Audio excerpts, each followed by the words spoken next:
kaibigan, nandito ngayon si Makagago. Ito ang sagot niya kay Boy Tapang. Pakinggan nga natin. Link. Exactly tulad ng ginagawa ko. Kaya alam ko yan, Ronnie. Kasi paid tayo dyan. Tama, Ronnie? Diba? Oh.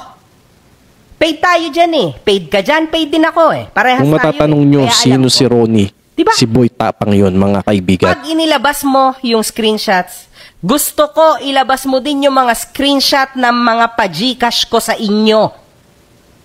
Para lang makakain kayo sa maayos na kainan dito sa Maynila. Yun. Kasi minsan humiling ka sa akin, bro, baka naman pwede lumambing. Ganto. Grabe, matindi ang banat ng Makagago. Kain kayo.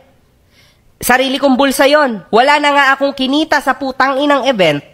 Akala nyo ba may bayad sa akin? Ang BOTY pagka nag-host ako? Kay Tony may bayad? Sa mga commentator may bayad? Kay Vince, kay Mark may bayad? Wala. Akala nyo lang yon. Akala nyo lang yon.